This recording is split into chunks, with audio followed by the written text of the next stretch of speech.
Hey everyone, I just wanted to do another quick video in my climate change series, and I just wanted to kind of quickly break down another question that I see a lot of. So let's pull it up. Isn't the CO2 produced by humans only 3% of what nature produces? This is a very good question, and I've seen this number floated around a lot, and while I'm not quick to kind of latch onto one number because carbon dioxide is not a static molecule. There's variations in how much is produced and absorbed every single year. I would actually say it probably rings in pretty close to this 3%, 3.5% mark.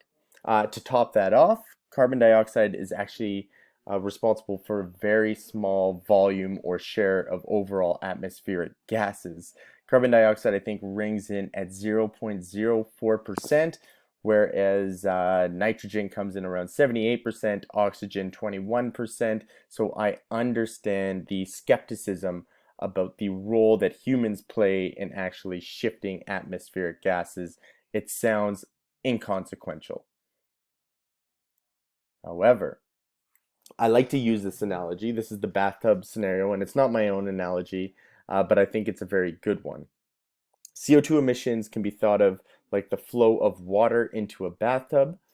There's a very natural flow of carbon dioxide that happens into forests, crops, oceans year after year for this process of photosynthesis, which I referenced in the other video.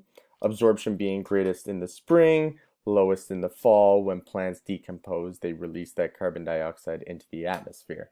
What happens in nature is that if you can think of like the output of carbon dioxide as the faucet, and then the sequestration or the storing of carbon dioxide from plants and organic matter as the drain, it keeps it in this state of homeostasis. It stays kind of balanced. With human contributions of 3% year over year, well, it disrupts that flow.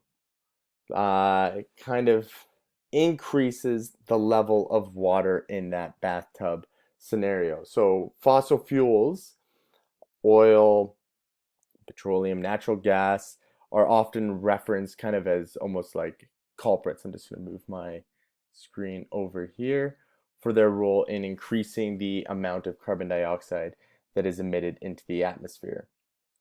The reason why fossil fuels are responsible for this increase in CO2 is the exact same reason that decaying plants are responsible for a release of carbon dioxide into the atmosphere. When organic matter dies, decomposes, it releases the CO2 that it was storing. It's the exact same thing when you cut down a tree, it releases the carbon dioxide that was stored.